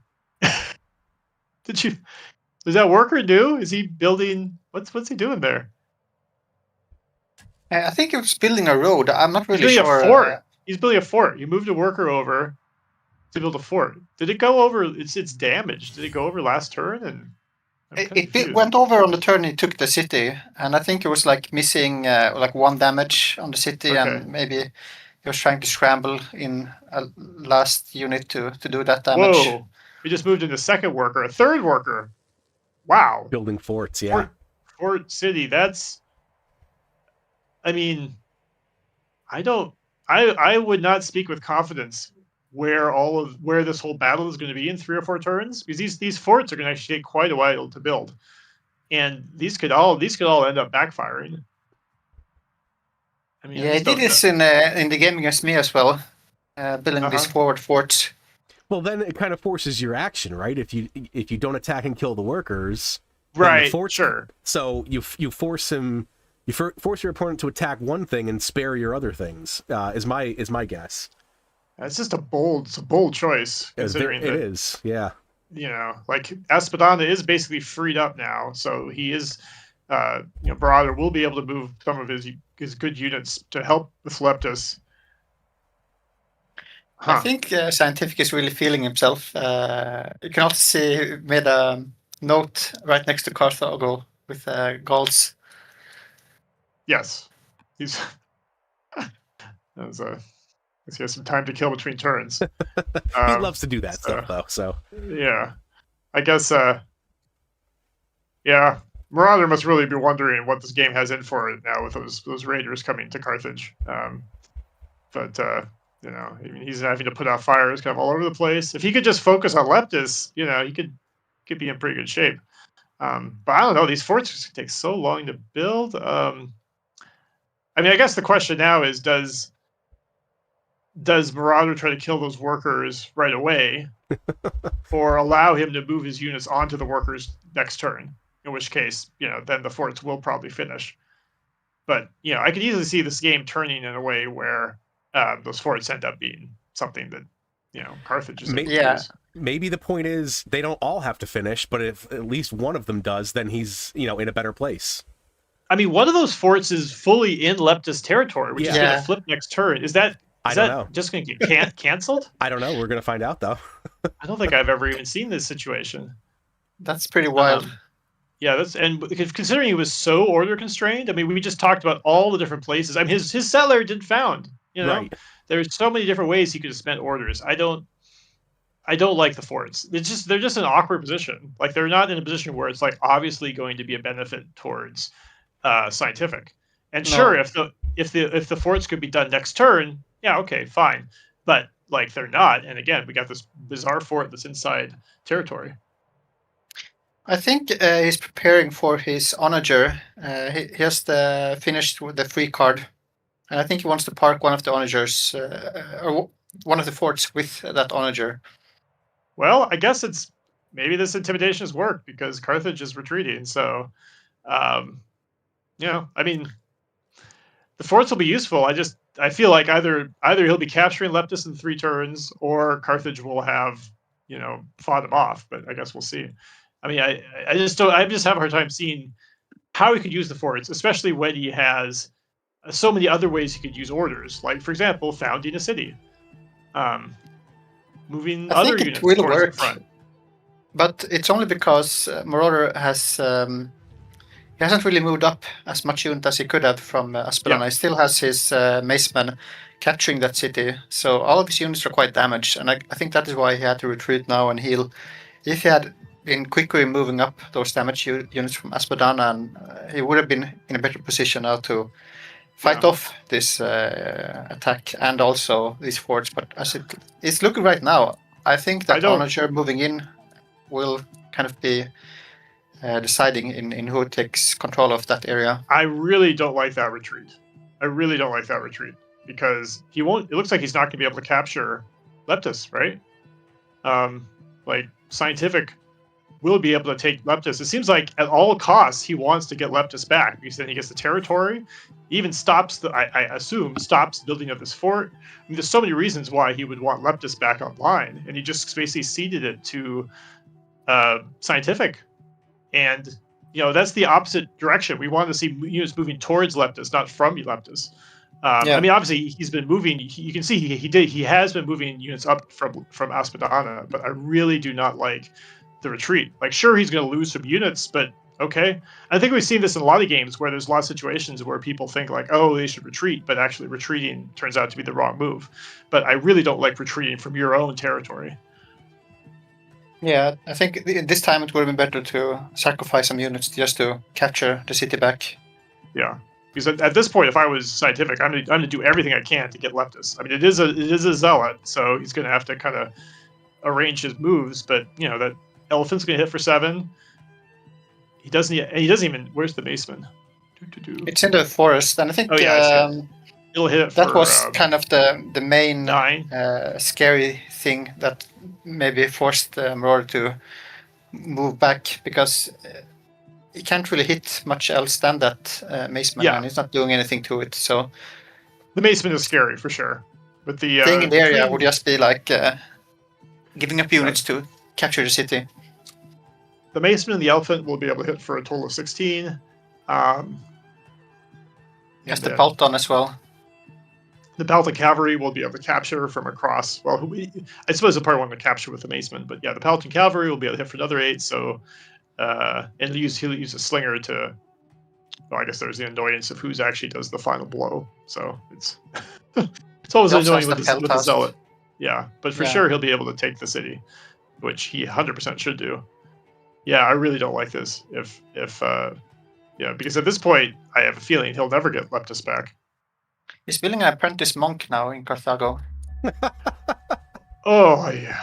Well, I guess we know why he was caring about the disciple so much. He's this is sort of a sunk cost fallacy situation going on here or something. Oh, wow. Okay, that's not what I was expecting. Me neither. What happened? Okay, you sent the elephant south. I mean, this is kind of like just because you can do it doesn't mean you should do it. He's lining up a route. Yeah, I suppose. But for why? the Pelton? Yeah, but why?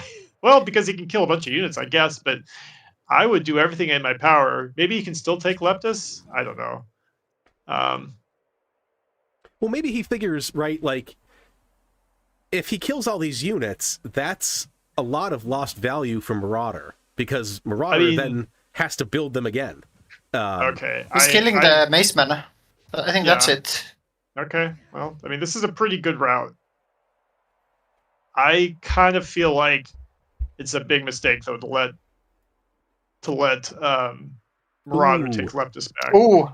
Okay. Morale damage. All right. Is GG and I did not factor in the psychological effect. Yeah. But okay. Well, fair enough. There we go. All right. Well, I guess let's see if we can get them into the call for a post game if they're willing. And yeah. Well, those bireams definitely did some damage. Yeah, or made a huge impact, as we've discussed the potential for many times. Right for the final blow. Where did that onager end up? I don't see it. Did he never end up settling that city? Nope, he didn't.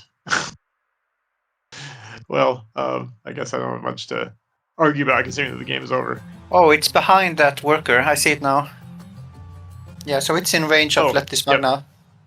Oh yeah, I did notice that. That's obviously pretty terrifying as well. I suppose he rationalized that with the onager there, it would just be a matter of time until he gets the city. But I don't know. Yeah, what an exciting game! Absolutely. Mm-hmm. That was a good ending. But you're absolutely nice with the route to finish it. That's it. Mm-hmm. That was pure psychological damage. It's like you see all that go, and you're like, you know what? This is going to take me way too much to claw back. It's probably not even worth it. It's the same thing that happened in several of my games. So. Yeah, I mean, long term, this was not really Marauder's game, right? It was. Hello, Marauder. Hey, Marauder. Hi. Welcome in. Hi, how are you doing? Good. How are you? I'm okay. Been better, but not bad. That's rough. But you played a pretty good game. Sion said No. Sion said he'll be in just a second, so we can wait for him, or we can start picking your brain. Oh, Siontific is in now. Hello, Sion. Ahoy there! Ahoy there! Hi, Hi, guys. I'm feeling good. Well, good game to both of you. Congratulations to Siontific.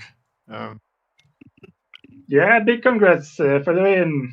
Great game and great ingenuity in the tactics and in general, very, very solid play. Thank you, my friend. First of all, I have to say I appreciate you picking this map. I know that some people, from a spectator's perspective, granted, Continent is a bit smaller than something like Coastal Rain Basing, and I know you played a handful of those, but I don't think the style, not the level, but the style of play I was able to do in this game would have necessarily been possible in something like a duel setting. I think the larger map, the larger breadth of tribes really upped the value of having something like an alliance, something like my absurd across the map forward settle, piecing all of the tribes, trying to box you in, things like that. I feel like if we had a smaller arena, obviously we would have come to blows much quicker, and I don't think it would have worked out the same way.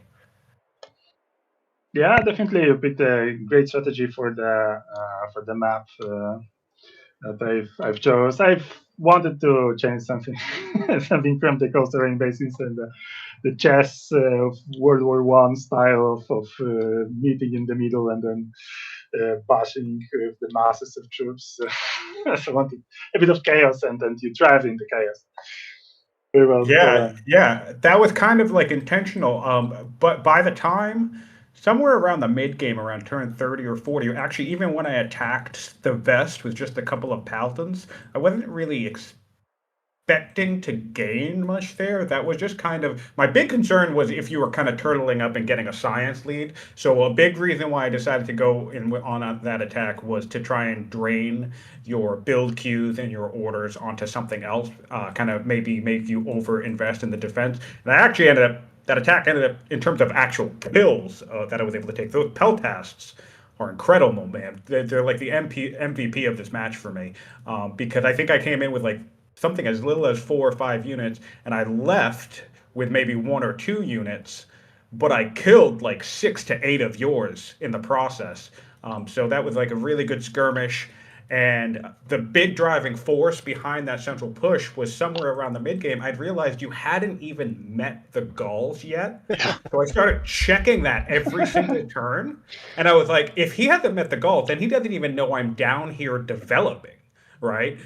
So basically, it was kind of like an idea of like if I can keep your eye fixated on the center and distract you from expanding, I can develop more and more, build up my alliance more. I obviously stopped expanding at some point and just decided to go for the kill, but I basically was like, I can get 75% of the map while he's stuck in a corner, and theoretically, I should win even if he is developing up.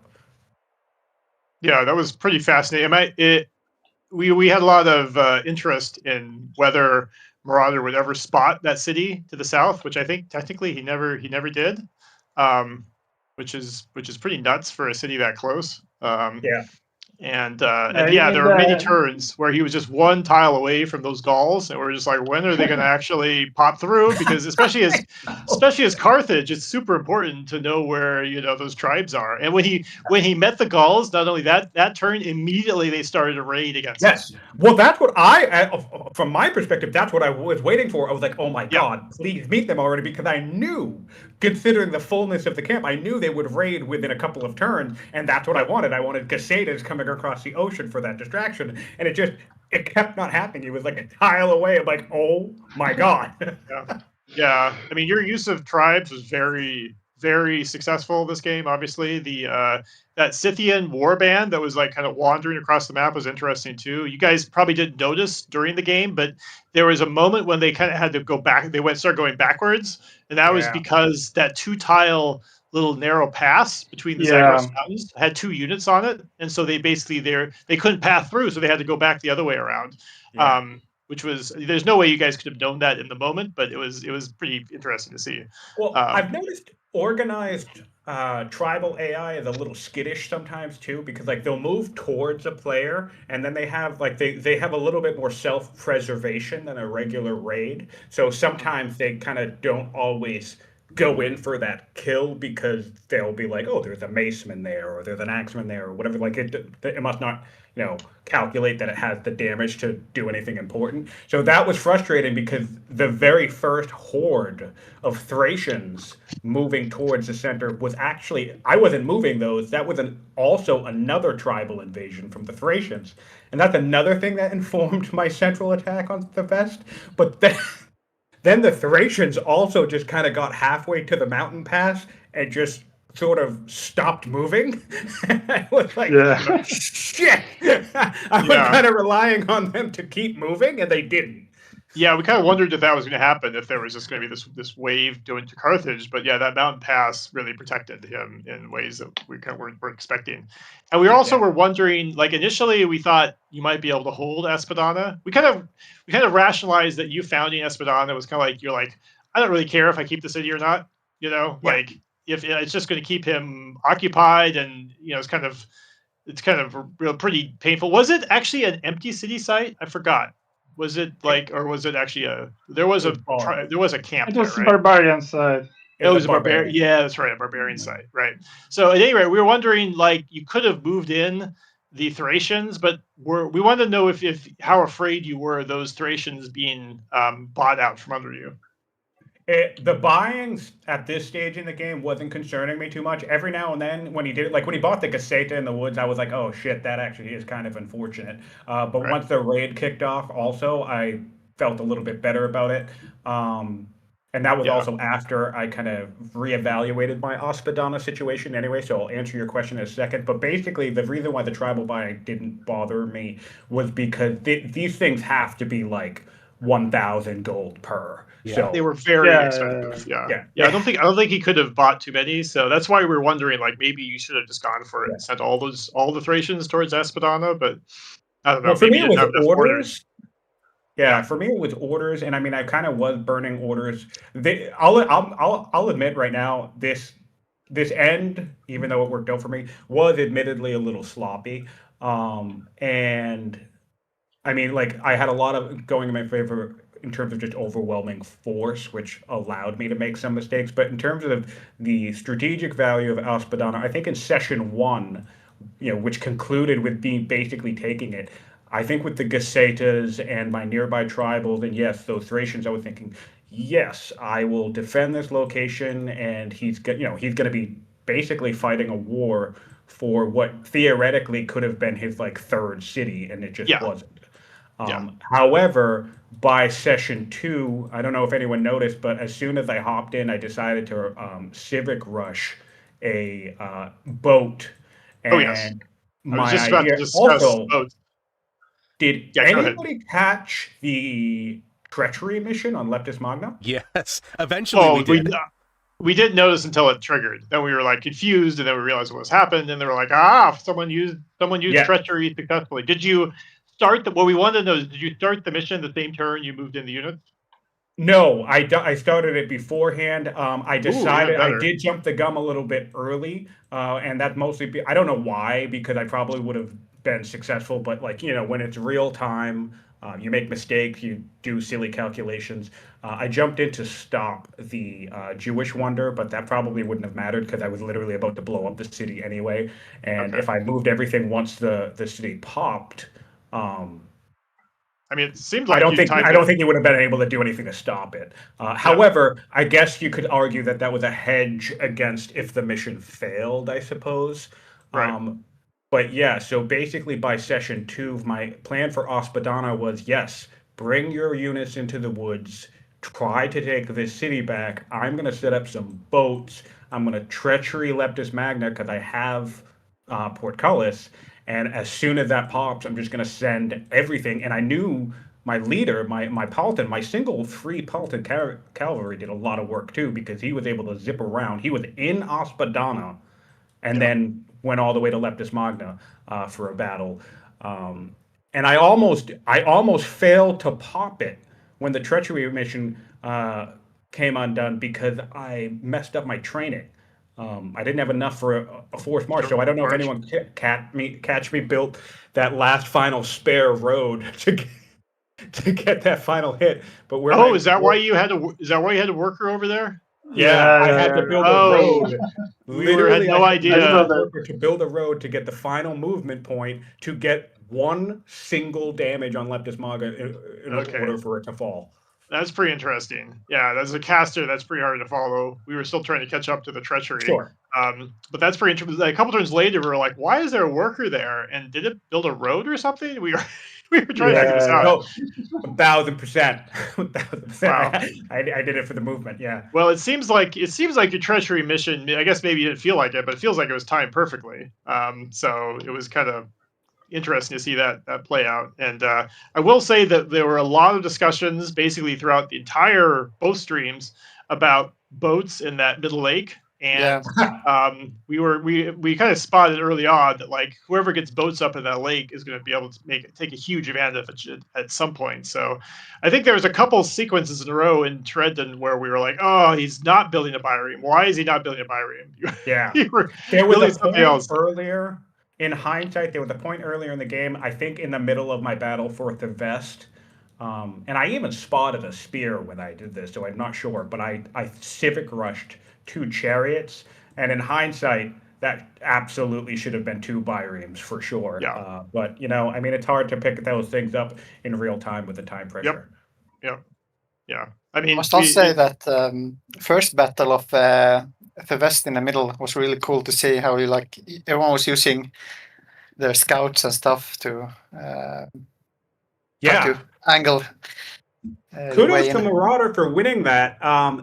Admittedly, that was kind of a bait too, because I was only maybe 60%. I had my heart in trying to actually settle and keep this site. Mostly my thinking was if I forced Marauder to fight over it, he'll civic rush out a couple units. So pretty much a lot of the things that I was doing in this game was trying to figure out how can I get Carthage to toss out some of its advantages. Its 2 big advantages are civics, a shitload of civics, and it's tribal stuff. So that's another reason why I just sent my scout all the way across the map and just bought up tribes. I didn't even have the initial plan to settle Anshan at the start, and then eventually I was just kind of like, well, why not?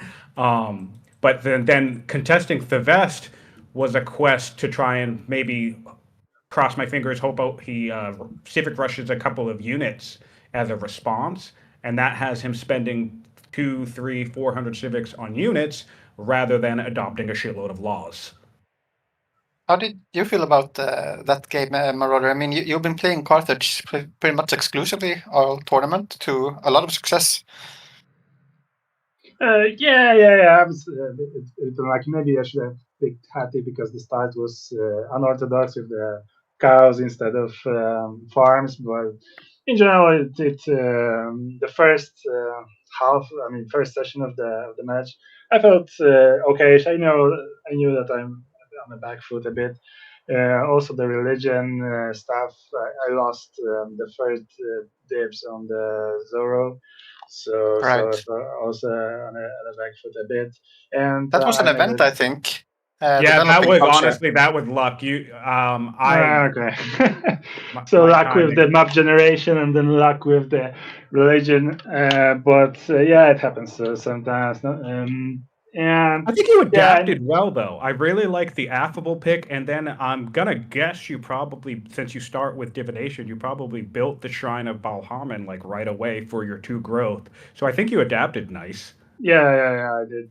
So, but in general, the first session was kind of okay. I think I was optimistic with the siege of the forward city you've settled, and that I would be able to concentrate my force more effective in a dislocation than you sending it over from your side of the map.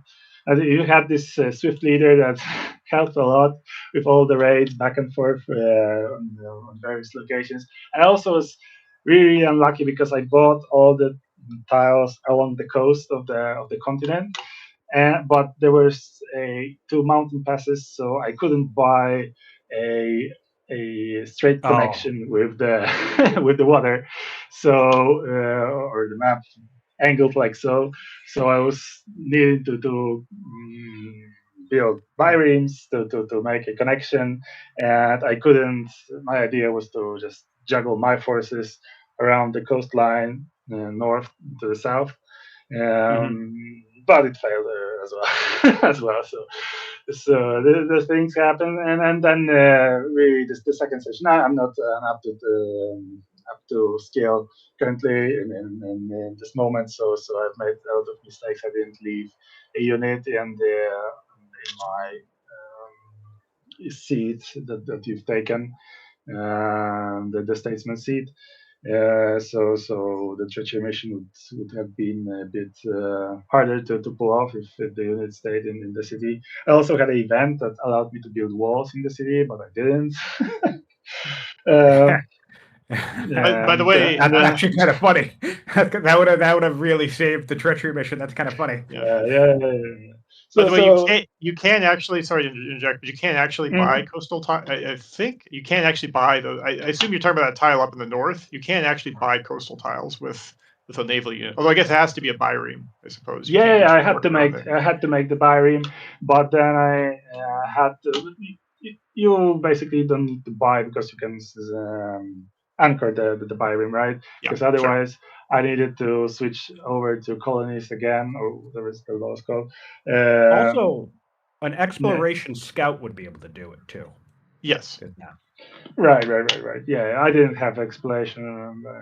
Yeah. But so yeah, and then this big misclick with the rebels in my rider seat that Brutal. should have Absolutely been brutal. -3 legitimacy So was or that whatever. the misclick you referred to? Yeah, and I Oh, that's spawned tough. to rebels instead. So a lot of unfortunate turn of events, but nevertheless, the great tactical and strategical prowess of Scientific did win the day in the end. I probably would have put up a better fight, but in the end, I would have succumbed anyway. Yeah. I kudos here to Scientific, and he earned his victory Yeah. 100%. We didn't necessarily track it that closely, but Scientific, but Marauder did have a science lead up until basically the very end, which it wasn't a big one, but you were out competing with a smaller core science wise. Yeah. So That's Right. One that's what I thing, was worried about. That's really what I was worried about, for sure. And I was very much wrestling back and forth of, do I, things like Aspadana before I even took it. It's like I see his elephant in the woods. I see him taking the tribal site, and I'm thinking, okay, I definitely knew I wanted to go in and kill the elephant, but then after I killed the elephant, I'm like, oh man, I could probably I had a settler coming to one of these Thracian sites, and I was just thinking, do I forward settle? And then that was the big thing that I was wrestling in that situation was like, I could waste all my orders fighting battles that go nowhere and do nothing for me, while he probably has a science lead and is building up, and I could instead just I have a settler down here by a Thracian site that finally made it. This settler was built like 10 turns ago. We're well aware. We commented heavily. Yeah. But we'll see that, and that's what I'm saying. It's like sometimes you eventually make a decision as a player where it's like, am I going all in to try and actually end this game? And that can be a game-defining mistake, right? Like if I failed the siege, if I didn't take Leptis Magna, if too many of my units died and I had to back off, the question then becomes, is like, all right, well, how much further ahead is his science? How much time did I lose? Like, sure, I can pivot and start going back to settling sites and building groves and all this lovely stuff, but it's like, is he going to come back later on with 8 strength units or ballistas or something else that ruins my day long term, even though he has a smaller empire? So always tricky to make that decision. Yeah, he had just been putting down monasteries, was starting to build monks and so on, so I can understand that. The interesting thing about the final punch is that only would have been possible with controlling that lake, Also, Portcullis played a big role.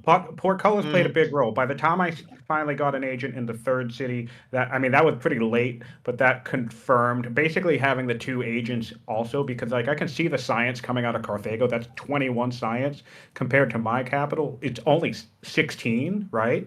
So there's a lead there, but there's not like I'm looking at 50 science coming out of the capital. So that information helped inform me. And also things like legendary. He's still 43 turns away from legendary in his capital, things like that. So the knowledge of Portcullis really helped my decision making here as well. Knowledge is power.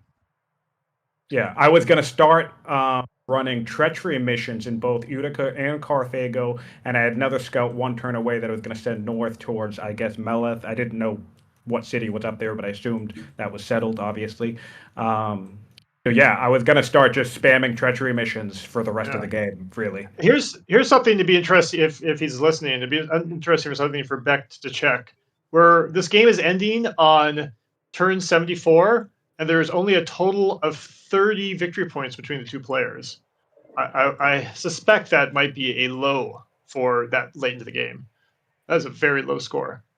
A lot of city sites left unsettled. Yeah. only 2 wonders were built. Fighting.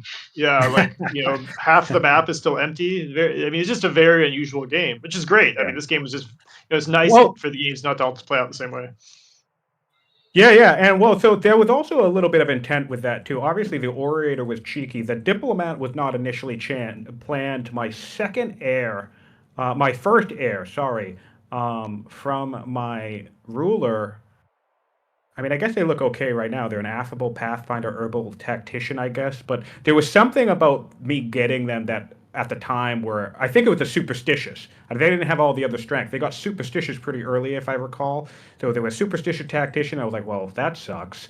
And then I got a diplomat. And in the situation I was in, I think I had just settled Anshan, or maybe I hadn't settled Anshan yet. It was somewhere, that early in the game, around turn 30-ish. And that's when I thought to myself, you know what?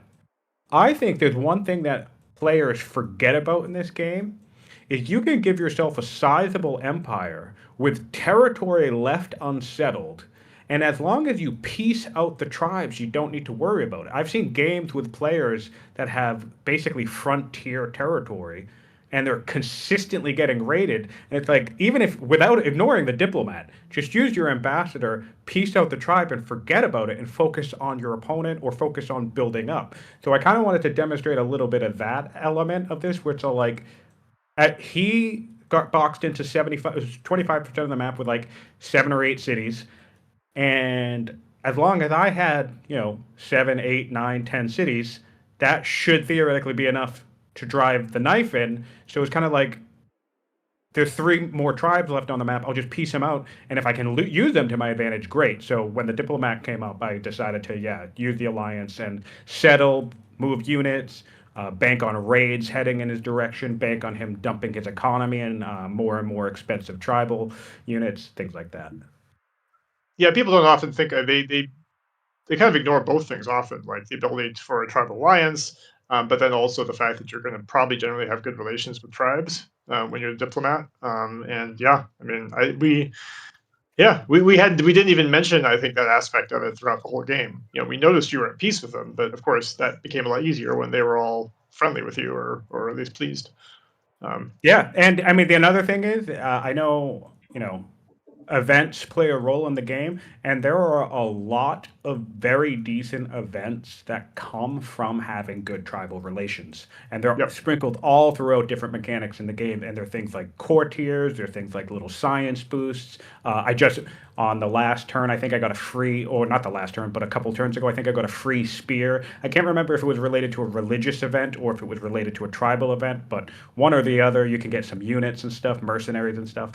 So yeah, sometimes, not always, obviously, especially it's hard to make perfect use of it in like a head-to-head duel component, because you don't want to have less cities than your opponent, of course. But I think there are a lot of goodies tucked away with them, and I like to use tribes when I can. And of course, they give me more units. If they keep raiding my opponent, if they give tribal invasions, that's more shit that he needs to worry about that I don't have to worry about because it's not affecting me.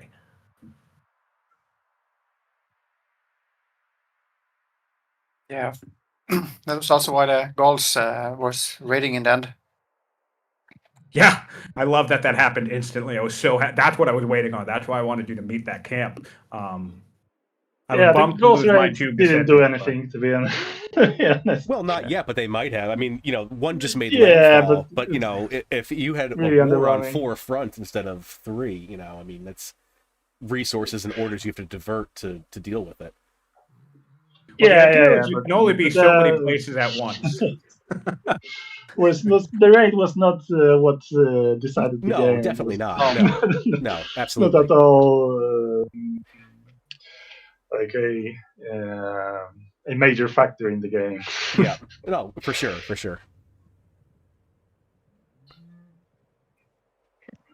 I just wanted to add, when I was battling for the city down south, I did suspect there was another scientific city below that or nearby, because the Gazatas had to have been bought early and upgraded, right? So you need your own territory to upgrade it. So I assume there's another city somewhere nearby. Anshan was settled on turn 31, and it was not a tribal alliance. It was actually me sending my scout all the way to that side of the map. I recruited a couple of tribal units, and then I declared war on the Gauls. Yeah, I actually messed that up. There were so many different things. That's the one drawback of this kind of long stretch strategy. I mean, there's lots of drawbacks, but one of them is your eyes are so scattered across the map trying to do like 5, 6, 7 different things at once, and obviously you don't have the orders for it. And so I actually failed to clear that camp as efficiently as I wanted to. I lost a unit doing it, and it upgraded before I could do it. Oh, so, yeah. That's right. Yeah. I remember that. Yeah, that was really shitty. And it I was 1 hit away from clearing it, and I legitimately just completely forgot about it on the last turn that I needed to make just a single hit. Just forgot. That's right. We saw that. But yeah, that does highlight just how that was a very bold move, right? It's easy to forget that wasn't part of the alliance. That was just you being like, I'm just going to head over there and let's see what happens. Grab the city site and settle it the old-fashioned way. Yeah, it was something to. We definitely commented on how this kind of strange, not strange, but this very tribal strategy was being played against Carthage was just very unusual. Yeah, really. I'll be honest. I really, really wanted to give them the finger in this game. So it's like anything I could do to just be as anti-Carthage as possible in the most just "fu" kind of way. that was kind of the goal going into this match because Marauder, I think Oro, Alcaris, Marauder is one of the players that has basically been maining Carthage all tournament, and Carthage is doing pretty well. It doesn't have a perfect win rate, but I've lost as Carthage, so it's like, yeah, you can lose. But yeah, I just kind of wanted to see if I could shut down the Carthage machine with something cheeky. Yeah. Beck just wrote in chat that there have been matches this late with this low of victory points, which will be interesting to see, like the other matches, because the victory points actually are kind of even lower than they should be right now, because two of the cities are off the map. They're being captured right now. Yeah, that's true too. 30 VP still seems pretty low to me. So if there are other games that went this low, that's pretty interesting. Of course, there's some really small maps that didn't even have that many city sites, but yeah, we'll see. Yeah. One thing that also informed the forward settle of Anshan War is actually the Gauls too, by the way. That's the last thing I want to say about the tactical element going out here was I figured if I hired a couple of Gasata, there would be no way, even if you did discover it earlier, if I upgraded, 3 or 4 Gasata down here, it's like maybe he takes it, but boy, that would take a shitload of effort. And that would be things draining his orders and his attention and his time away from other things. So I felt pretty safe. That's why I was bummed when I lost a unit down here, because one of the units I lost was a melee unit, and those are the ones who upgrade to the Gasatas, and that was really unfortunate when I was clearing the camp. But yeah, so that was... Oh, and Peltas are also amazing, by the way. Sure. So it looks like you spent 36 legitimacy recruiting mercenaries. I wish I could see exactly how many you recruited. Probably something like... I can tell you, 12, it's in the stats. Okay. In the stats screen, it said mercenary tribe units, I recruited 12. 12. Okay. I mean, that seems like losing 36 legitimacy, that's tough, but that seems like a pretty good trade-off for that part of the game. It seems like you did a good job of not recruiting any that were too expensive, as the cost starts to escalate. The diplomatic relations certainly help, and basically going into this, kind of mulling the strategy. Bo Moose and I have talked about the strategy. A couple other players in Theorycraft on the Discord have talked about the concept of an orator, how to leverage it, and I think arguably the best faction to use the orator with is probably Persia, because they just have an insane order economy. So going into this, I actually gave myself a cap of about 30 to 40 legitimacy that I was willing to spend on tribes, because I figure if nothing else, riders and a couple of traders cities, riders and a couple of statesman city will recoup that back immediately, and I'll be back to neutral in terms of orders. Well, you must have been severely order stressed at the end, because there are many comments about the unimproved goats up in your eastern city. We could see that I tried, though. I had built a worker, and I got one tile away. Yeah. Nice try. It's really hard to do everything. It's like you go into your turn thinking, okay, I'm going to move here, I'm going to kill this, I'm going to do that, I'm going to pop the city open or whatever, right? And next thing you know, you have 4 orders left, and it's like, shit. What vexed me more was that settler, which wasn't settling anything. At some point I was like, just settle that site you're next to. Just get that. That was, I think, a relic from session 1. Session 1 was kind of like, I'm going to settle Actually, I'll tell you, the really funny plan was I was going to settle these 2 Thracian sites. And as we know, once there's no camp there, the Thracians start migrating to the next camp. So I was also going to settle this 3rd site by the Mareb River. But I wasn't going to settle the site closest to Carthage. And basically, once all of the tribes slowly migrated to the final camp, I was actually going to break the alliance, so they all started raiding Marauder. That was actually the plan going into this. Okay, well, that's an interesting strategy. That's one that rarely you get to see actually work out. I mean, the hard part, Yeah, that would have been interesting. But I've done it before. I've actually done it in a duel before, but yes, it would have taken a while. It would have, but the idea was to just follow in a flood of tribals. But yeah, eventually, once I came into this in part 2 with a fresh head, clear head, a week or two break. Like I said, I kind of looked around. I civic rushed that boat, and I was like, you know what? I already had the settler out. I started building the second settler just in case, but I was like, I'm pretty sure I can just lure him into the woods of Ospedana and then go for Leptis Magna while he has the majority of his army far away from me and just pincer him off. And thankfully, that's what happened. Yep. Well, those sand hill choke point, that became a big problem. I mean, that really, he kind of never really got past that part of his terrain, which is once I had the boat, that was pretty much the goal. I really wanted to draw him, specifically the maceman. I was hoping to be able to kill the maceman with my Gazetta, but that was the way the Ospedana fight ended up turning out. I actually got hit a bit harder than I was expecting there. I was expecting to be able to kind of take the maceman down with me on the way out, but that didn't happen. But even just drawing the units that far away from his the real prize of his statesman seat was enough for me. So yeah, I mean, we thought Marauder did a pretty good job of responding. I think a lot of the people at the beginning of the session were not expecting him to actually be able to take Aspidana. But again, it's the higher level strategy aspect of just having to fight there was a huge cost for him long term. Tactically though, I gotta say, like tactics, I say this often. I don't think tactics is always what my strong suit. I think a couple of plays here, even though the strategy was sound, tactically I think they were executed a little sloppily. So Marauder, I think you played a very great game. The knife fight over Thevest was phenomenal. I think you responded well. You really pushed me back. I thought even once I started blocking you with the scout and I was going to kill that slinger, I really thought I had the site locked down, but your response was on point. So, I mean, you played a very, very good game. You played very well with the zone of control. I struggled a lot solving your defensive setups to the zone of control. That was impressive and annoying.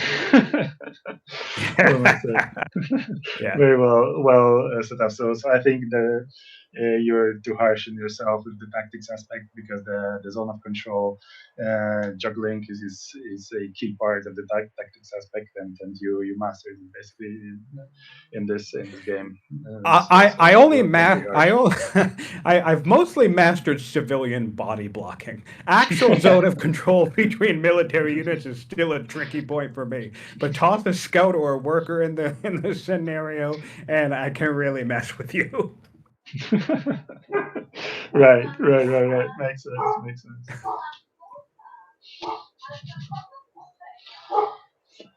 Just wanted to add that about the map pick.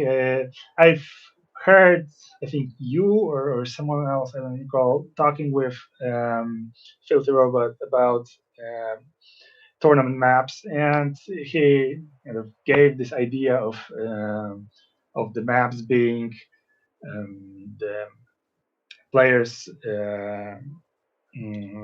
citadels, or the players' capitals being starting close together, so you can pick to fight early, but also the terrain spanning long areas, both sides, kind of alongside each other. So you can also choose to develop. And his Filthy Robot's take was very interesting, and then I share his idea that I'm thrilled with the map you picked. I like a close. So you have both action from the start, and then the possibility of going late game as well. Because with the basin, coastal rain basins, you have this long periods of build-ups and tech and eco that is not really interactive, or is interactive in a really small part between the players, and it's also not entertaining for the viewers. But this kind of maps, I think, are more entertaining. Also, the inland seas are entertaining, because you can fight for the sea, and then you need to organize the like seaborne troops and attacks, and that's also pretty interesting. Yeah, I agree. This was a really, really great map size. I mean, if we're purely optimizing for the viewers, I would love to see some tall maps instead of some wide ones. But I don't know if anyone would ever agree to that. Yeah, that was also interesting. Yeah, totally. Well, the thing is, I think tiny gets a bad rap as a ratio. I think there's this instinct that it's gonna be a longer game, that it's gonna be a slower, less action-packed game. Maybe on coastal racing, when you're looking at something like wide or ultra wide, that's true. But square in general as a ratio, I don't think is that too bad. And this is a game that ended in 74 turns. And if I recall, I mean, looking where my recording just ended, this session was about an hour and a half, and I think our first session was about 3 hours. So this was a 4-hour game on a tiny map. Your first session Of course, was almost 4 of course, hours. Continents is the smaller of the tiniest map. It was 4 hours. Almost okay, so yeah, 4, it was a 5-hour game. So yeah, 5-6 hours is not too bad. I think because I think my game with Aaron, which was a continent dual map with only 5 cities for each of us, that was 3 sessions at about 2 or 3 hours each. So that was about the same time as this match. And I think what you run into is how deadlocked players become. Like Oro versus Mojo was a very small map, but it was one of our longest game session times because they were just deadlocked in terms of trying to actually beat each other. So that game went so long, and I think that can happen on any map scale, but admittedly, sure, that is probably more likely on the larger maps. That said, I still think you more often than not can have a relatively quick or decent paced game on a tiny map scale. So I don't mind them too much. But of course, I never shy away from a knife fight, so I don't mind duel all that much either. I'm happy to have the dual perspective. Yeah, I definitely I definitely hope that the final match is not on an ultra wide. But that's I would hope so too. My choice. Yeah. Well, unless it's dual, because dual ultra wides can be Sure. surprisingly close together. You can kind of get caught off guard how quickly you end up butting heads on a dual ultra wide, but tiny ultra wide is crazy far apart. Yeah, so seriously, thank you for picking this map. I was worried with the continent pick. That's another thing that cannot be overstated, the level of luck from turn 1 that factors into my game here, because in our capital on a continent map, we don't have a single, ignoring farms, we don't have a single coastal resource. So the typical Carthage traders spam out pearls or fish or whatever the hell you're going to do game, you were not able to do. So that right there, I think, influences the game an immense amount. You did not get a trader's mega capital, and I'm so grateful that happened because, oh man, I was planning on doing Persia anyway, and I got like a really good Persia start. Yeah, that's true. That's true.